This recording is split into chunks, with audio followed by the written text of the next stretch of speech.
Nelson Mandela's story is not just the history of South Africa. It is the story of courage, sacrifice, forgiveness, and hope. A story that continues to inspire millions around the world.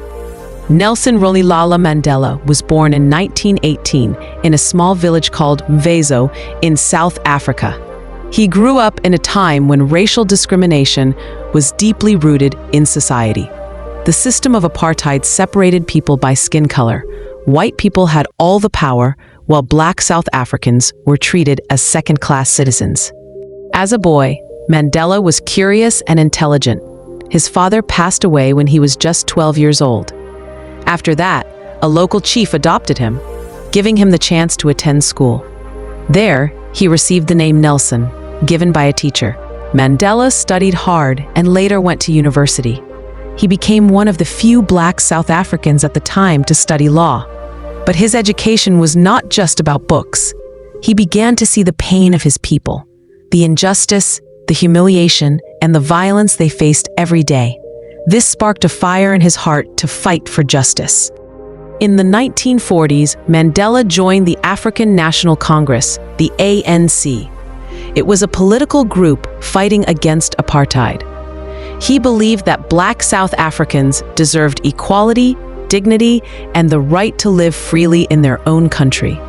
At first, Mandela supported peaceful protests inspired by Mahatma Gandhi. He organized boycotts, strikes, and marches, but the government responded with brutal force. Protesters were beaten, jailed, and even killed. Mandela realized that peaceful methods alone were not working. Together with his comrades, he formed a group that planned acts of resistance against the government. Because of this, he became one of the most wanted men in South Africa. In 1962, Mandela was arrested. At his trial, instead of begging for mercy, he gave a powerful speech. He said, "I have fought against white domination, and I have fought against black domination. I have cherished the ideal of a democratic and free society in which all persons live together in harmony and with equal opportunities. It is an ideal which I hope to live for, but if needs be, it is an ideal for which I am prepared to die." A court sentenced him to life in prison. Mandela was taken to Robben Island, a prison near Cape Town. His cell was tiny, with nothing but a thin mat to sleep on. Prisoners were forced to do hard labor, breaking rocks under the hot sun. Food was scarce, and conditions were harsh. For 27 years, Mandela lived as a prisoner. He was separated from his family. He missed watching his children grow up. He suffered physically and emotionally. But prison could not break Mandela's spirit.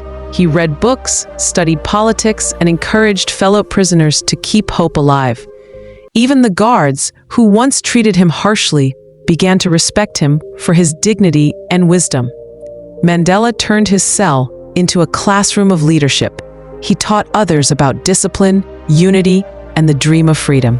Outside the prison walls, the world began to notice Mandela's struggle. Across continents, people protested against apartheid. Leaders and citizens demanded Mandela's release. His name became a symbol of resistance and hope. Finally, in 1990, after 27 years, Nelson Mandela was released from prison.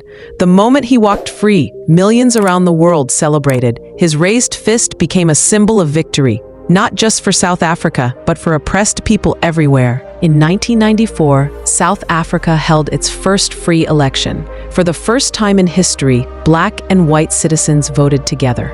Nelson Mandela was elected as the first black president of South Africa. But becoming president was not the end of his struggle. It was the beginning of a new challenge.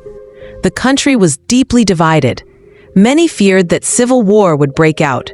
But Mandela chose a different path: forgiveness. He invited his former enemies to the table. He urged South Africans to reconcile, to heal, and to build a future together. One of his most famous acts of unity was during the 1995 Rugby World Cup.